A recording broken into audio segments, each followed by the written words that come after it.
Welcome back to Design Your Day. We are here again with Bree of Simply Breezy Photography. We interviewed her in a previous video, and if you want to learn more about how she got into photography and some really good educational tips on things you probably didn't think about when planning your wedding, go check out that video.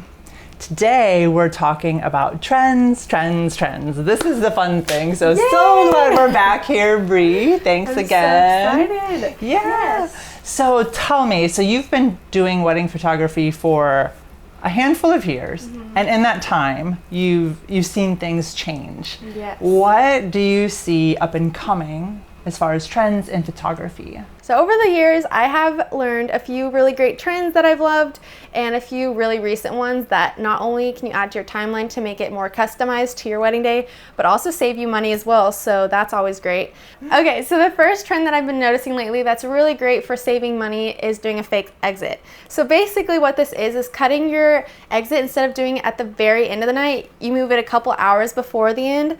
And so about an hour after dancing, where you have all the fun dancing photos still, you have your DJ make an announcement where everyone goes outside and you get photos of everyone out there doing an exit, and you still get all those amazing photos of doing your sparklers or whatever you want to do for your exit without having to pay your photographer to stay until the very end of the night, which can save you tons of money.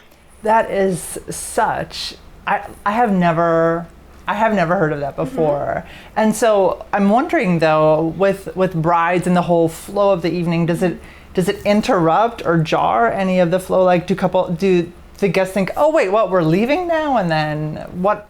That is commonly asked question, and it's totally understandable. You don't want your guests to think grand exit means leaving. So as long as you have the DJ make it very clear to make an announcement, hey guys, we're all gonna go outside and do a grand exit, but then we're gonna come back inside and keep partying after, it never ruins the vibe. If anything, it's just a really fun activity for everyone in your wedding party to go do, and it gets everyone excited and everyone's having fun and everyone wants to be in those photos, and then they go back inside and everyone keeps dancing after. So I've never once seen it ruin the night.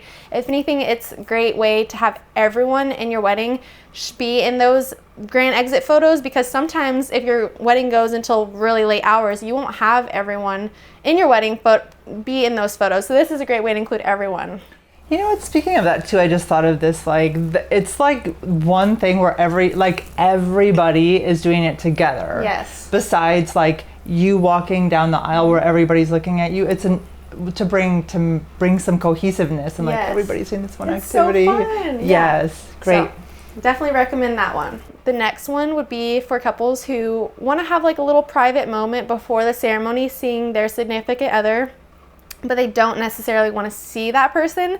This is called a first touch. Instead of a first look, you would find a spot at your venue where you have something blocking you, such as a door or anything that you cannot see the person, and you can reach your hand behind and touch your future husband or wife and just have a moment where you can talk to each other, maybe pray, read your vows, or anything that you want to do before the ceremony without seeing them and not ruining the whole first look if you wanted to see that down the aisle for the very first time.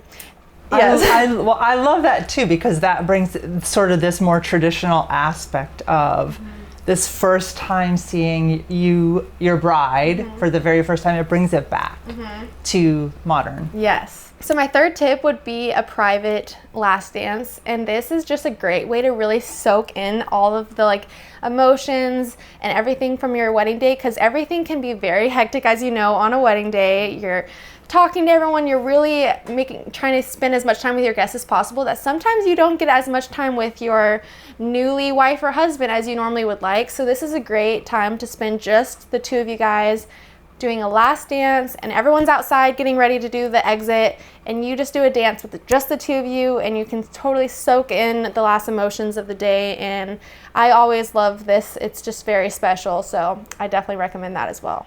Sweet. Sounds amazing. Well, Bree, thanks so much for being here. This was a fun. And, you know, if anything, I've been on your website, your Instagram, and that's really the sense I get, is like fun, giggly, silly. I just love that about you. So be sure to check out Bree's work. And if you have any questions, drop them in the comments below. If you know a bride or a newly engaged couple, share this with them. And don't forget to subscribe. We'll see you guys next time. Bye.